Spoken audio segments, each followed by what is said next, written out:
நெஞ்சக்கன கல்லு நெகிழ்ந்துருகத் தஞ்சத்தருள் சண்முகனுக்கியல் சேர் செஞ்சொற்புனை மாலை சிறந்திடவே பஞ்சக்கரவானை பதம் பணிவாம். எல்லோருக்கும் வணக்கம். நம்ம இன்னைக்கு திரு அருணகிரிநாதர் அருளிய கந்தர் அனுபூதியில 13வது பாடல் பார்க்க போறோம். முருகன் தனிவேல் முனினம் குருவென்றருள் கொண்டறியார் அறியும் தரமோ இருளன்றொழியன்றென நின்றதுவே. இதுதான் பாடல். இத கொண்டு கூட்டி படிக்கும் பொழுது எப்படி படிக்கணும்னா, உருவன்று அருவன்று உளதன்று இலதன்று இருளன்று ஒளியன்று என நின்றதுவே முருகன் தனிவேல் முனி நம் குரு என்று அருள் கொண்டு அறியார் அறியும் தரமோ. இப்ப நம்ம பதம் பிரிச்சு பொருள் பார்க்கலாம். உருவன்று உருவப் பொருளும் அன்று, அருவன்று அருவப் பொருளும் அன்று, உளதன்று உள்ள பொருளும் அன்று, இலதன்று இல்லாத பொருளும் அன்று, இருளன்று இருளும் அன்று, ஒளியன்று ஒளியாகிய பொருளும் அன்று என நின்றதுவே என்று சொல்லும் தன்மையில் உள்ள அப்பரம்பொருளே முருகன், முருகப்பெருமான் என்றும், தனிவேல் முனி ஒப்பற்ற வேலேந்திய முனிவன் என்றும், நம் குரு என்று நமது பரமகுரு என்றும் அருள் கொண்டு அறியார் அப்பரமனது திருவருளை கொண்டு அறியாமல் அறியும் தரமோ. மற்ற வழியில் அறிய முடியுமோ அப்படின்னு. இந்த இடத்துல முடியாது அப்படிங்கிறது தான் குறிப்பால் நாம் உணர வேண்டியது. அதனால அறியும் தரமோ, அறிய முடியுமோ அப்படின்னா முடியாது அப்படின்னு நம்ம புரிந்து கொள்ளணும். இப்ப இதற்கான விளக்கத்தை பார்க்கலாம். அதாவது ஒப்பற்ற, இங்க தனிவேல் அப்படின்னு சொன்னாலே தனி ஒருவனாக இருக்கான் அப்படின்னா ஒப்பற்றவன். அப்படி தனினாலே ஒப்பற்றது. ஒன்றுங்கிற சொல்லுக்கே நம்ம கம்பராமாயணத்துல கூட பல இடங்கள்ல பார்த்திருக்கோம். ஒன்றுங்கிற சொல்லுக்கே ஒப்பற்றவன் அப்படிங்கிற பொருள் இருக்கு. அதனால அப்படி ஒப்பற்ற வேலாயுதத்தை ஏந்திய திருமுருக பெருமான் அவர் என்ன சொல்றாரு, என்னுடைய குரு அவர் தான். ஏன்னா இந்த பரம்பொருள அவர் தான் எனக்கு, அவருடைய அருளால தான் நான் இதை புரிஞ்சுக்கிட்டேன், எனக்கு உணர வைத்தார் அப்படின்னு சொல்றாரு. அவருடைய திருவருள் இல்லாம வேற எப்படியுமே அறிய முடியாது, அப்படிப்பட்ட அறியக்கூடிய தன்மை இல்லாதது அப்படின்னு சொல்றாரு. அடுத்தது மெய்ப்பொருளுக்கான உண்மை விளக்கம். அதுல என்ன சொல்றாரு, அவர் அந்த திருமுருக பெருமான் அப்படின்னு நம்ம சொல்றவரு உருவமும் இல்லாதவர். சரி, உருவம் இல்லாதவர் அப்படின்னு சொன்னா அப்ப உருவமே இல்லையானா உருவமும் இருக்கும். உருவம் அற்றவராகவும் உருவம் உள்ளவராகவும் இருப்பார். அதே சமயம் உள்ளதோர் பொருளும் அல்லர். அதாவது அந்த பரம்பொருள்ங்கிறது இந்த பொருள்ல தான் இருக்கு அப்படின்னு ஒரு பொருளை மட்டும் சொல்லிட முடியாது. இந்த பொருள்ல இல்ல அப்படின்னு சொல்லிட முடியாது.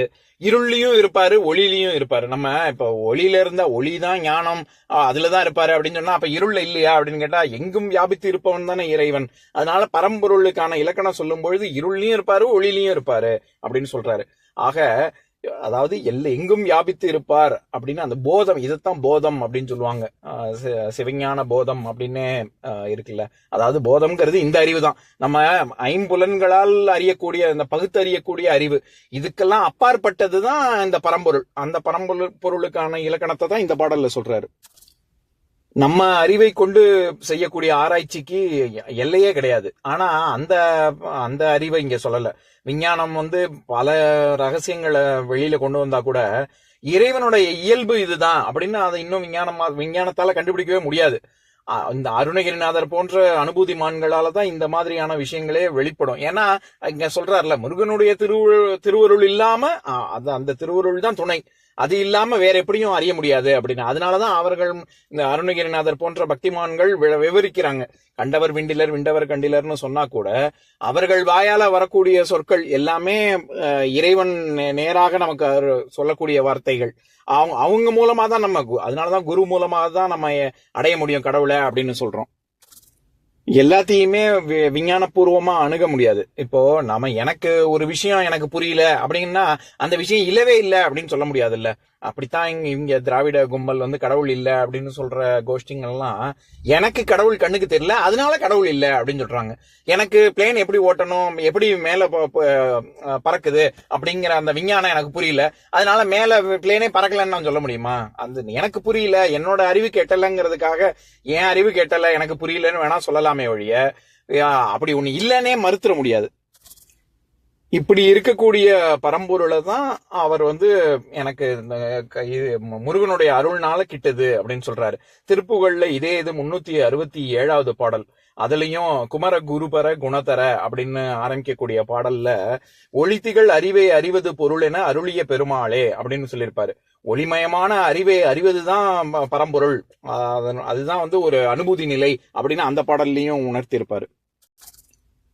நம்மள மாதிரி சாதாரண ஆளுங்களுக்கு அது எப்படி இருள்லயும் இருக்க முடியும், ஒளிலையும் ஒரே சமயத்துல எப்படி இங்கேயும் இருந்து அங்கேயும் இருக்க முடியும், எப்படி உருவத்திலையும் இருக்க முடியும், எப்படி அருவத்திலையும் இருக்க முடியும், எப்படி அருவுருவமாக இருக்க முடியும் அப்படின்னு நமக்கு குழப்பமாக இருக்கும். ஆனா இதெல்லாம் கடந்தவர்கள். இப்ப கீவா ஜெகநாதன் அவர் இந்த விஷயத்தை இந்த பாடலுக்கு குறிப்பாக விளக்கம் சொல்லும்போது, அதாவது போதம் அப்படிங்கிறதுக்கு மெய்ப்பொருள் எது அப்படின்னு நம்ம பரம்பொருளை சொல்றோம்ல, அதுக்கான விளக்கம் சொல்லும் பொழுது அவர் ஒரு உதாரணம் சொல்லுவாரு. என்னன்னா, ஒரு சமவெளியிலிருந்து பார்க்கும் பொழுது கட்டிடங்கள்லாம் ரொம்ப உயரமாகவும் பள்ளத்தாக்கெல்லாம் ரொம்ப பள்ளமாகவும் நமக்கு தெரியும். ஆனா இதே ஒரு ஆகாய வெளியில ஒரு 1000 அடிக்கு மேல போய் பறக்கும் பொழுது பார்க்கும் பொழுது கீழே பூமியில தெரிவது எல்லாமே சமமாக தானே தெரியும். அந்த மாதிரி மேல இவர்கள்லாம் மேல உள்ள நிலையில, மேலான நிலையில இருக்கிறவர்கள், அவங்களுக்கு எப்படி இப்ப நம்ம சொல்லுவோம்ல, அது என்ன ஒரு பக்கம் பள்ளம் இருக்கு, இன்னொரு பக்கம் மேடு இருக்கு, இத போய் எல்லாம் சமம்னு சொல்றாங்களே, அது எப்படி சமமா இருக்க முடியும் அப்படின்னு நமக்கு தோணுது இல்ல. அது எப்படி மேல பறக்கும் பொழுது நமக்கே நம்ம கண்ணுக்கே அது சமமாக தெரியுமோ, அந்த மாதிரி இருள்ல எப்படி இருந்தா ஒளியில இருக்க முடியாது, ஒளியில இருந்தா இருள்ல இருக்க முடியாது. இது ஒண்ணுக்கு இன்னொன்னு எதிர்மறையால இருக்கு அப்படின்னா, எதிர்மறையிலே நம்ம எப்படி புரிஞ்சுக்கணும்னா, இருள்ல இருப்பாருன்னா அதாவது இருள்னால வரக்கூடிய நமக்கு நம்மளுடைய தாக்குதல்ல அதுல இருந்து மீட்பதற்காக அவர் இருப்பாரு அப்படியும் புரிஞ்சுக்கலாம். இருள்ல இருப்பாருன்னா உள்ள அந்த இடத்துல எங்கும் வியாபித்து இருப்பவன் இறைவன், அதனால தானே சொல்றோம். அதனால எல்லா இடங்களிலும் அவர் இருப்பார் அப்படின்னு பரம்பொருள் ஆனது இருக்கும். அதைத்தான் நம்ம முருகன் சொல்றோம். அந்த முருகன் எனக்கு குருவாகவும் முனிவனாகவும் என்னை வழி நடத்துகிறான் அப்படிங்கிறார் அருணகிரிநாதர். இப்ப நான் பாட்டை இன்னொரு தடவை படிக்கிறேன், கேளுங்க. முருகன் தன் இவேல் முனினம் குருவென்ற அருள் கொண்ட அறியார் அறியும் தரமோ உருவன்றருவன்றுளதன்றிலதன்றிருளன்றொழியன்றென நின்றதுவே. இன்னொரு நாள் இன்னொரு பாடல் பார்க்கலாம். உருவாய் அருவாய் உளதாய் இலதாய் மறுவாய் மலராய் மணியாய் ஒளியாய் கருவாய் உயிராய் கதியாய் விதியாய் குருவாய் வருவாய் அருள்வாய் குகனே.